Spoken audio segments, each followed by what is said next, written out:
I've got nothing for this bit.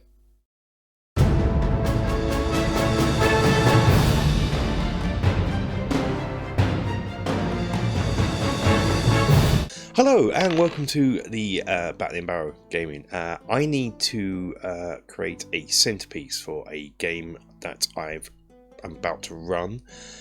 It's not the end part of the game. Normally I'd save a big terrain piece for the sort of big final battle. This is sort of somewhere in the middle, but it is a showcase piece. I'm running Troubles in Threshold, a second edition Mystara adventure that I'm running for 5e-ish. Always have major households with 5e, but it's a pyramid piece that can be quite an epic battle. So I wanted to make a terrain piece for it.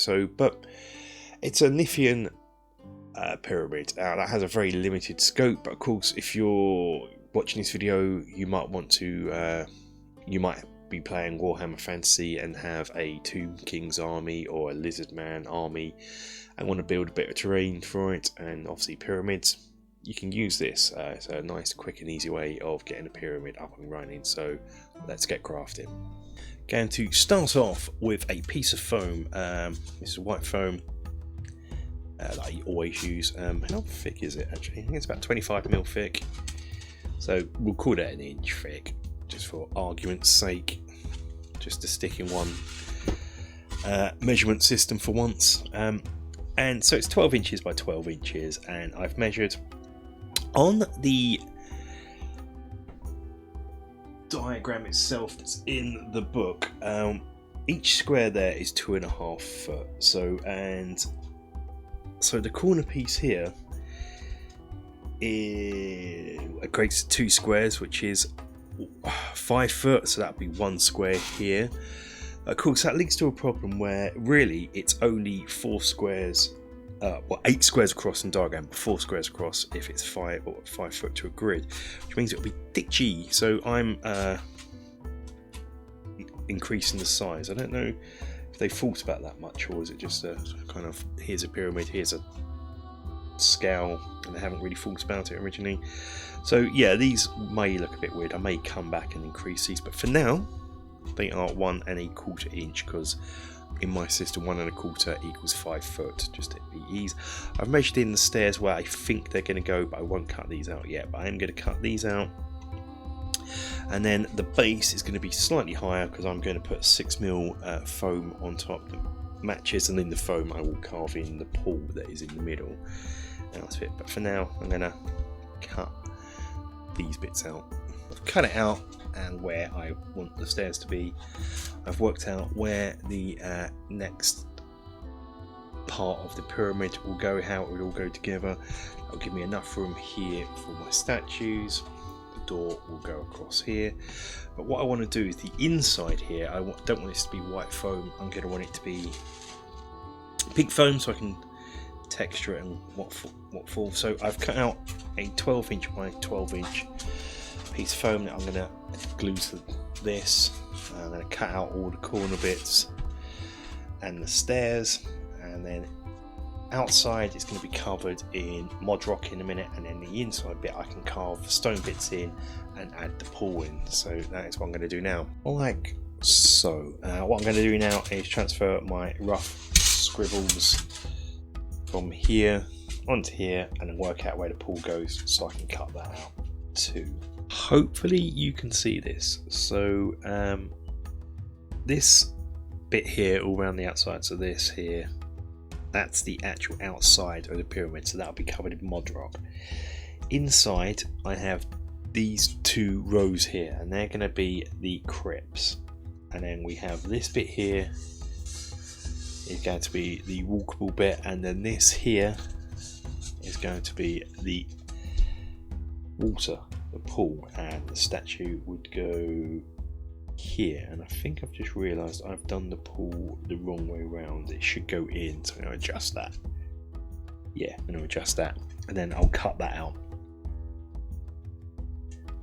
And once I've cut that out, I'm going to put a grid in here of blocks just to make it easier for players to position themselves. Stick this onto the white base, and probably texture it as well, the walkway. So yeah, I'm going to do that. Been a wee bit of issue with these squares here and here, here and here, just due to the way I measured the pool. They're not 1.25 inches, so they're slightly oversized, but I'm hoping on the grand scheme of things that won't matter much. Should be here. So I'm just gonna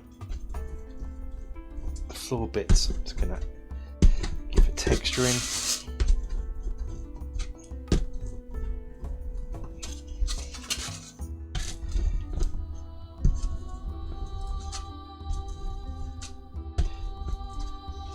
These bits, hopefully, I'm going to cover in some sort of.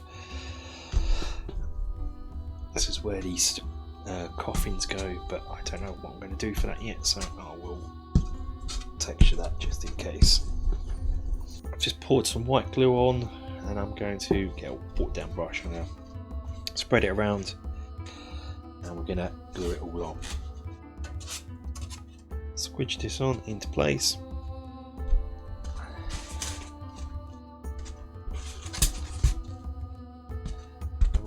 I would recommend white glue for this because it gives you more time to get it all lined up correctly rather than a hot glue gun, which is almost instantaneous. Never use super glue with foam because that's just cray. And now, heavy books, just holding that in place. Whilst I'm waiting for that to dry, I'm going to make the stairs leading up. I shall use the piece I cut out of the foam as the base. There's going to be 3 more steps going out, and for this I can use the bit that I cut out for the river because that bit there is perfect width. So I can tidy that up, and the stairs are going to be 1/2 inch apart, so I'm just going to make those now. You don't really need to see. So what we end up having is a piece that's 2 inches wide, 1 and 1/2 inches wide, 1 inch and 1/2 inch, and when we stack things together we get some steps. I might need to just do a wee bit of adjusting just to trim bits that are just slightly longer, but that's okay, I can do that. And that is how it looks now. So where we are with the build, going to work on the actual pyramid itself. So for this I'm just going to, so I've already got the first part done on the sides. It's this outer layer here. So effectively all I'm going to do is come in 1 inch at all times, cut that out, and I made it with this.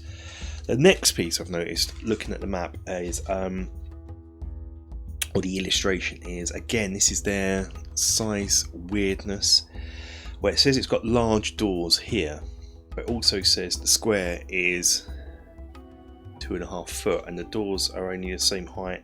The door's only 2.5 foot high, which is great for this, but I don't want that, otherwise we get Hugo in, some doors are only in this bit, and they're not huge doors, are they? Hugo's not huge, he's Hugo. So, and I sort of noticed this as I was cutting out the next piece, which again is just 1 inch smaller all round, and I was just gonna, glad I didn't, I was just gonna cut this off to 1 inch.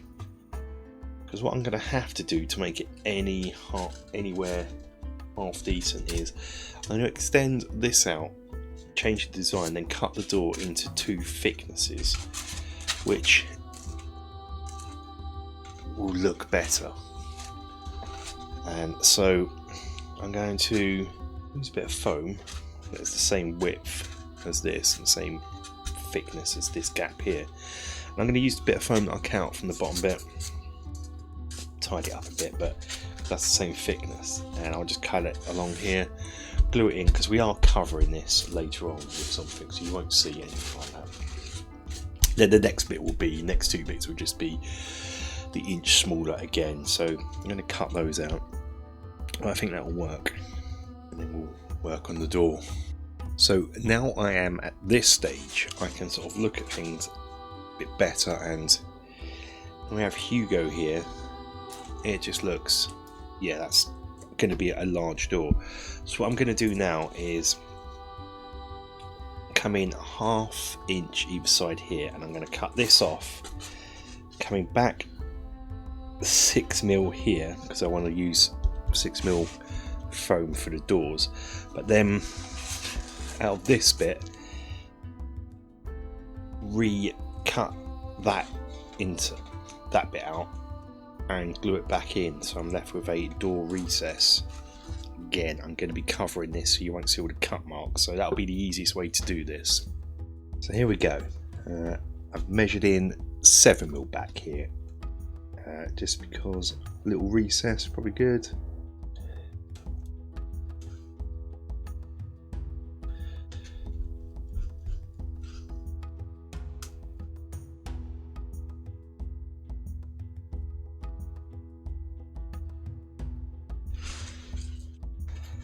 So that gives me that bit there.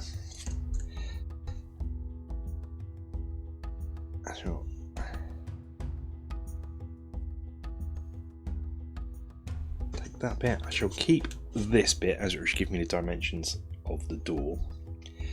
Now I have this bit, which I can now glue sort of back into place. And then we have a little door channel. In here, she'll cut the same dimensions of this out into foam, and we'll add a door in later on. But for now, all I've got to do is glue the other bits of this on, and I believe that is construction complete. There's a secret door here leading to a room here full of treasure. So what I want to do is give my players an indication that maybe there's something here. So I'm going to use this so block foam to see the swing, and all I'm going to do is just here,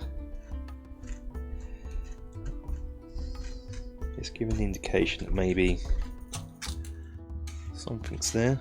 Don't forget this will be painted, so I'd still have to do a perception check to find it and all that and things like that, but this is just a little indication. Now look at this, maybe they should search that there. When it's painted and everything, that would be quite subtle, but it's there. Out of chipboard, I have just made a base, so everything will be protected. So I'm just going to glue that on now, just so the underneath. Exposed white foam, never good. So I'm just going to glue this into place, and I've just made one for the top piece because we don't have that exposed, so I'll glue that on. Put this to one side, let it dry, and then we can get on to the Modrock stage. One quick bit of construction before we get to the Modrock stage are these 3 walls. They're about 2 inches high, inch thick, and covered. Got some chipboard basing. These will be the crypt walls, and they are the same length as these sections here, and the back one's same length as the back wall. And then in time I'm going to put some crypt on here once I've covered them in Modrock, but now there's those. We are on to the Modrock stage. If you've watched any of my videos on the channel, you'll know I love this stuff. I'm not going to cover this, I will cover the inside bit, but you just soak it into some water for a few seconds and then come out, smooth it over with your finger and give it a couple of coatings.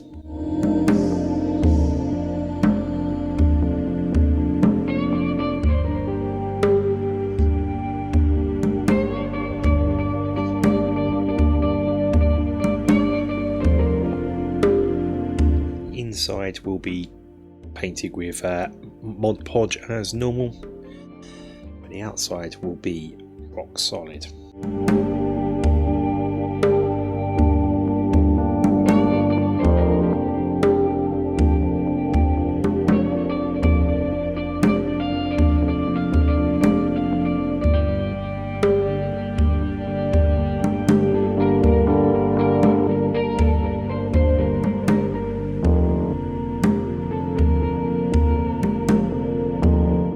Coatings you give, the better it will be, and you'll soon lose the holes that you get in the plaster. This is quite a time consuming process, but for me well worth it. It's only, this will last a lifetime, have some weight to it.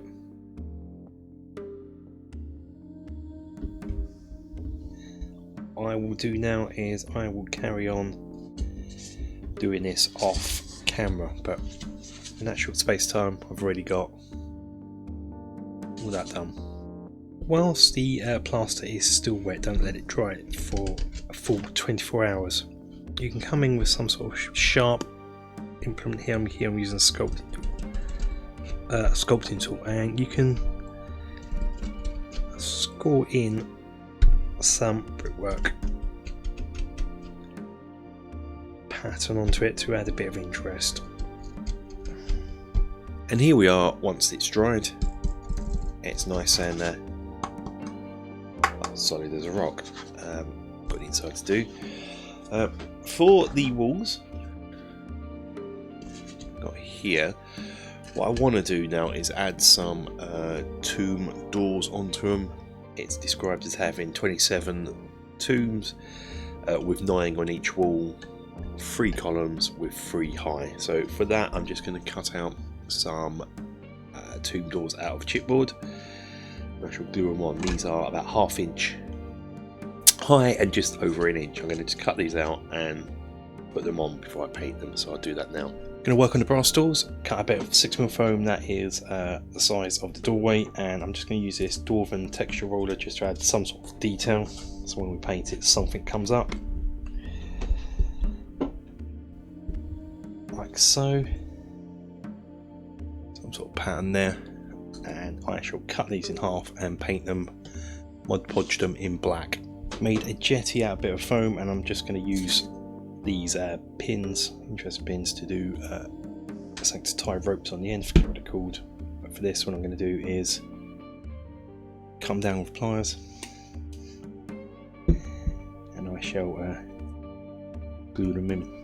I have undercoated everything in Mod Podge and black paint. Paying particular attention to this, so I'm going to pour some resin later on. Now it's on to the colours. Now I was tempted to paint this a sort of sandstone yellowy colour, but I had to think about the region where this is being used. The reason I wanted it yellow is obviously it's a pyramid type structure, but this is for an area in the campaign around Threshold, which has grey stonework, and so this would have been made out of that grey stone.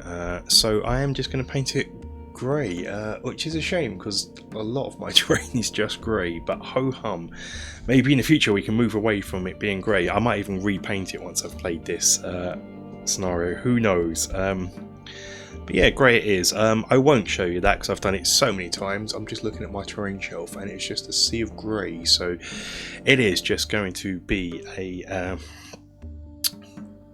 paint heavy dry brush overbrush of this, and then a dry brush of a tan colour, maybe this, and then a wash in black kind of thing. So it's the same as always, so I'm going to do that off camera and come back once I've got the wash done. What block bronze as their bronze doors.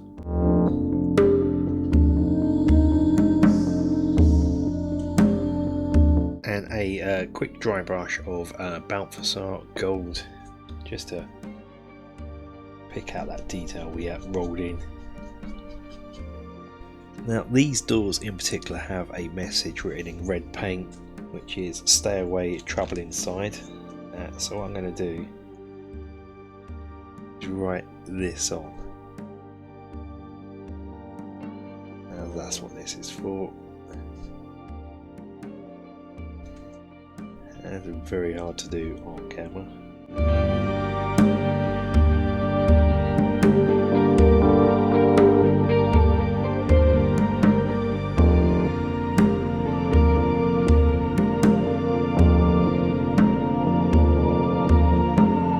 Stay away, trouble inside. And you might be wondering, if I've written these on, I can only use this now from now on as well, for this adventure. But no, because what I'm going to do is I'm not actually going to glue the doors in. I'm just going to use, I'm going to push them in.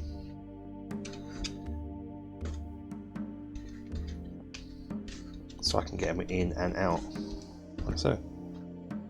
That's all I'm going to do. It's on to the water stage now. For this, I'm going to use Ziggurats Easy Droplets. I love these things. They come in these little capsules that you put into the oven, melt them, and then pour them. So we are back in my kitchen and ready to do the pour. Just recently, I seem to be spending a lot of time in my kitchen on these crafting videos, but ho hum.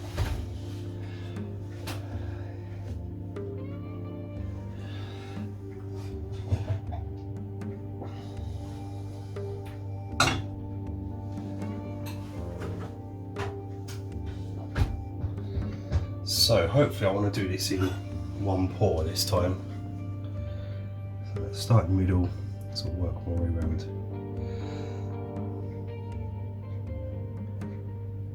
Try and get in all the corners in one.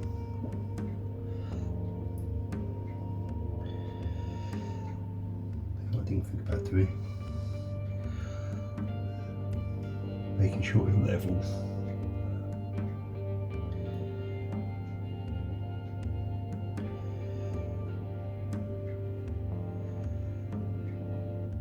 The longer you heat this up for, which I found, the more liquid it gets, the easier it is to work for.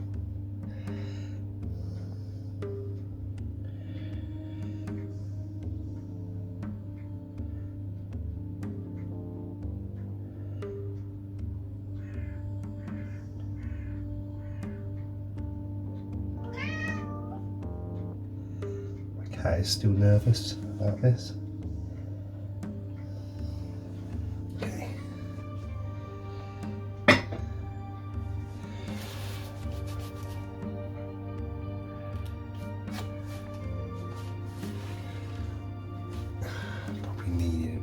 In this corner here.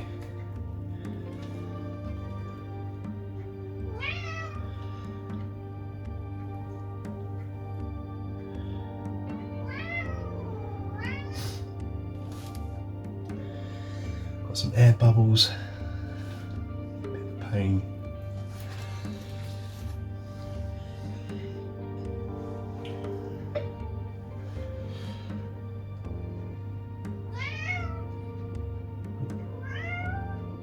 I know, cat, don't worry. Okay, that is it. No more pouring. I do, however, need to get rid of some of them, so a lighter, carefully, don't do what I've just done.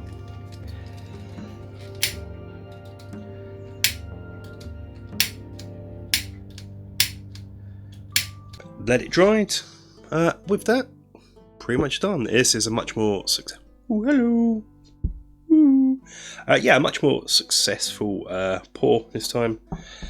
I do really like this stuff. It saves all the hassle of measuring resin up and getting your amounts right, and where it seems to just pour better. I have used, yes, I have cats. I have used resin in the past, and generally never got on with it. So never really do much water work stuff in projects. Whereas this, really enjoying it since I started using it last year.